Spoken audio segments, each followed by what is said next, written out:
ટોપીવાળો ફેરિયો. નમસ્કાર બાળમિત્રો, કેમ છો?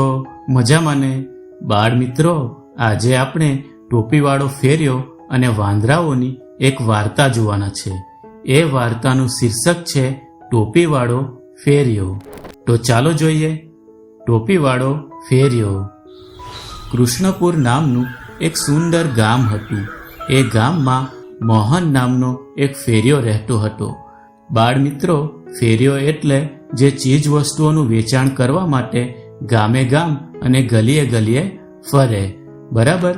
તો આવો એક ફેરિયો કૃષ્ણપુર ગામમાં રહેતો હતો, જે વિવિધ પ્રકારની રંગબેરંગી ટોપીઓ વેચવાનું કામ કરતો હતો.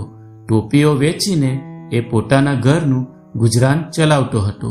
ટોપીઓ વેચવા માટે એ ગામે ગામ અને ગલીએ ગલીએ ફરતો અને બોલતો, એ ટોપી લઈ લ્યો ટોપી, રંગબેરંગી ટોપી લઈ લ્યો ટોપી. આવું બોલતો જતો અને ટોપીઓ વેચતો જતો.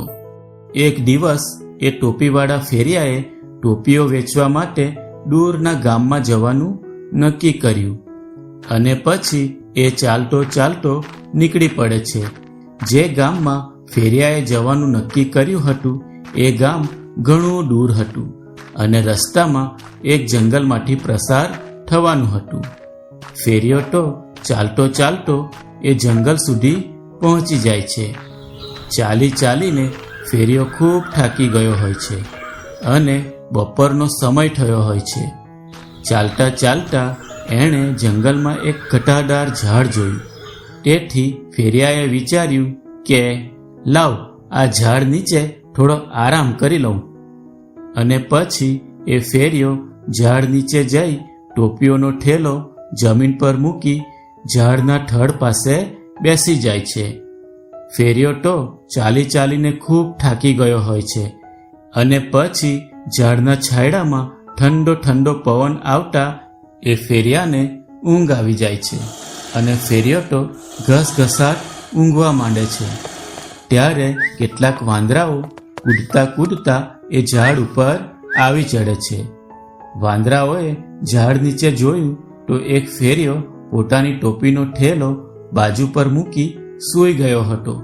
ટોપીઓ જોઈને તેમાંનો એક વાંદરો ઝાડ પરથી કૂદી એ ઠેલા પાસે પહોંચી જાય છે અને એક ટોપી ઠેલામાંથી કાઢી પોતાના માથા પર પહેરી લે છે. એ જોઈને બીજા બધા વાંદરાઓ પણ કૂદીને ટોપીવાળા ઠેલા પાસે પહોંચી જાય છે અને ઠેલામાંથી બધી ટોપીઓ કાઢીને પહેરી લે છે. અને પછી બધા વાંદરાઓ કૂદકા મારી ઝાડ ઉપર ચડી જાય છે અને કૂદાકૂદ કરે છે. બધા વાંદરાઓ એકબીજાને જોઈને હસતા હતા. આ બાજુ ટોપીવાળો ફેરિયો તો 2-3 કલાક નિરાંતે ઊંઘ કાઢીને સાંજ પડતા જાગી જાય છે. જાગીને એ પોતાનો ઠેલો જુએ છે અને ઠેલામાં હાથ નાખીને જુએ છે તો ઠેલામાંની બધી ટોપીઓ ગાયબ થઈ ગઈ હતી. ફેરિયાભાઈ તો પોતાની ટોપીઓ ગાયબ થયેલી જોઈ ખૂબ દુઃખી થઈ જાય છે અને ટોપીઓ શોધવા માટે આમ તેમ દોડે છે અને બધી બાજુ નજર દોડાવે છે, પણ એને ક્યાંય ટોપીઓ મળી નહીં.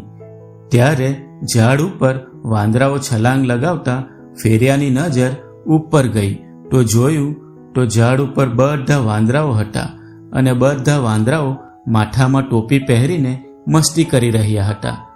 વાંદરાઓ પાસેથી ટોપી મેળવવા માટે ફેરિયાએ જમીન પરથી એક પથ્થર ઉપાડીને વાંદરાઓને માર્યો, પણ વાંદરાઓએ ટોપી આપી નહીં અને વાંદરાઓએ પણ ઝાડ પરના ફળ તોડીને ફેરિયાને મારવા લાગ્યા. ફેરિયો વિચારવા લાગ્યો કે હવે શું કરવું, વાંદરાઓ પાસેથી ટોપી કેવી રીતે મેળવવી. તેથી તે વિચારતા વિચારતા પોતાનું માથું ખંજવાળવા લાગ્યું. આ જોઈ બધા વાંદરાઓ પણ પોતપોતાનું માથું ખંજવાળવા લાગ્યા. પછી ફેરિયાએ બગાસું ખાધું તો બધા વાંદરાઓ પણ બગાસા ખાવા લાગ્યા. આ જોઈ ફેરિયાને સમજાઈ ગયું કે આ વાંદરાઓ તો મારી જ નકલ કરી રહ્યા છે. તેથી ફેરિયાને પોતાની ટોપીઓ વાંદરાઓ પાસેથી ફરી પાછી મેળવવાની યુક્તિ મળી ગઈ. ટોપીવાળા ફેરિયાએ તો પોતાના માથામાં જે પહેરેલી ટોપી હતી એ ટોપી કાઢીને જ્યાં ઠેલો મૂક્યો હતો તેના પર ફેંકી. આ જોઈને વાંદરાઓએ પણ પોતાના માથામાંની ટોપીઓ કાઢીને એ ઠેલા પર ફેંકી અને બધી ટોપીઓ ઠેલા પાસે જઈને પડી. અને પછી ફેરિયાએ તો ફટાફટ બધી ટોપીઓ ઉપાડીને ઠેલામાં ભરી દીધી અને ત્યાંથી ચાલ્યો જાય છે. અને આવી રીતે ફેરિયાએ યુક્તિ વાપરીને પોતાની બધી ટોપીઓ વાંદરા પાસેથી પાછી મેળવી લીધી. તો બાળકો, મજા આવીને આ વાર્તા જોવામાં?